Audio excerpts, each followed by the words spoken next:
iniciando o nosso módulo 1 com a introdução à matemática financeira. Então, será um módulo bem breve, literalmente com conceitos mais básicos que, na maioria dos casos, vocês já conhecem, mas vale a pena a gente relembrar para saber diferenciar na prática. Então é importante a gente destacar a principal dúvida, né, de quem é iniciante. O que seria o propriamente investir e principalmente por onde começar?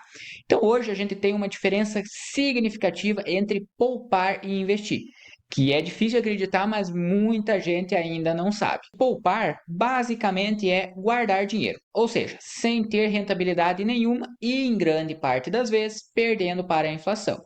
Diferente do investir.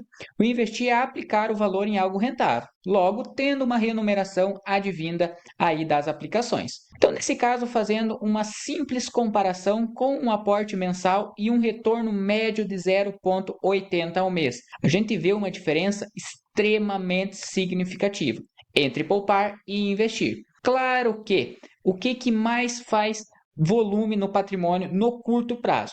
É os aportes, principalmente os aportes. Então, podemos ver que em prazos menores, como 1 ano, 5 anos, prepondera ainda o valor do aporte. Porém, em prazos maiores, a gente vê que a diferença é extremamente significativa quando a gente fala em investir. No longo prazo, majoritariamente, o patrimônio total acumulado é formado por rendimento.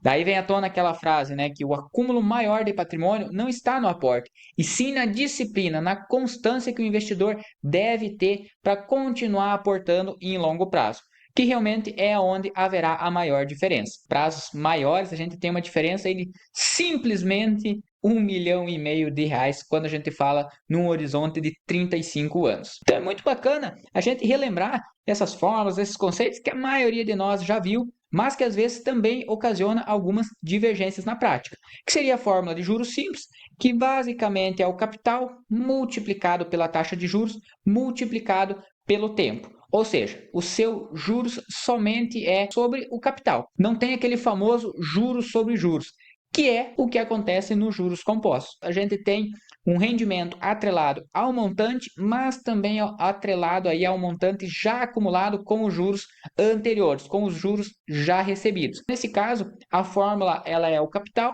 vezes 1 mais a taxa de juros elevado ao tempo. Esse tempo elevado ao exponencial, né, para quem tem um mínimo conhecimento matemático, já percebe que vai fazer o resultado se tornar extremamente maior comparado à fórmula anterior. E é isso que ocasiona no longo prazo. Você elevando o seu tempo ao longo prazo, o seu juro advindo nem vai ser tanto referente ao montante, mas sim sobre o próprio juro que já gerou. Então, aquela famosa frase, né, que o pessoal comenta, juros sobre juros. Outro conceito muito importante que muita gente também confunde é a taxa nominal. O que seria a taxa nominal? Taxa de juros informada sem considerar os efeitos de capitalização ou inflação. Na maioria das vezes é aquela taxa que o investimento nos demonstra. Então, eu vou aplicar no título do Tesouro que está me pagando 12% ao ano. Tá, mas esse 12% já seria a taxa final? Ela é uma taxa descontada da inflação? É uma taxa real? O que seria? Basicamente, ela é a taxa nominal, ou seja, a taxa bruta de retorno que você terá. Após esse número, você vai ter que fazer o quê? Primeiramente, descontar a inflação, para chegar na famosa taxa real. A inflação é de suma importância que a gente já considere ela no cálculo, objetivando efetivamente o retorno que a gente teve. Porque do nada adianta você ter uma aplicação que ganhe 12% ao ano, se a sua inflação for de 12%. No final do ano você ganhou 12%, mas gastou 12%. A taxa real hoje ela nos demonstra o quanto o nosso poder de compra se valorizou acima da inflação. Então a fórmula seria 1 mais a taxa nominal em porcentagem sobre a inflação. Nesse caso, supondo que eu estou ganhando uma taxa de 12% e a inflação seja de 5%, aproximadamente eu terei uma taxa real de 7%. Eu digo aproximadamente porque na fórmula, quando a gente transforma em porcentagem, ela dá um pouquinho de divergência, então não é o cálculo exato, mas é aproximado.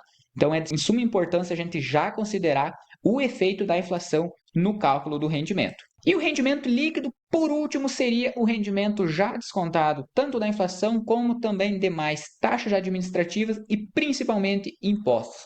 Claro que temos algumas aplicações financeiras que não possuem impostos, a gente irá verificar isso nos próximos módulos, mas na maioria dos casos a gente deve também considerar o desconto da alíquota de imposto de renda. Qual que vai ser o rendimento efetivo que vai entrar no meu bolso? Por que é importante a gente saber disso? Você aplica no investimento que você recebe 12%, você desconta 5% de inflação, por exemplo, o teu rendimento final já vai ser aproximadamente 7%, e daqui a pouco você vai lá e desconta mais 15% de imposto de renda, mais 20% de imposto de renda. Então, é ideal a gente ter o controle, estar ciente dessas taxas, desde impostos, taxas administrativas, para realmente a gente entender qual o valor efetivo vai entrar no nosso bolso. Vale destacar, como já citado, o impacto da inflação ela é extremamente importante no nosso dia a dia. A gente tem que entender aonde que a inflação entra, no cálculo, também no poder de compra. Hoje, do nada adianta, como citado, você ganhar 12%, sendo que a inflação seja um número desses, ou até mesmo maior em alguns dos casos. O que seria indicado?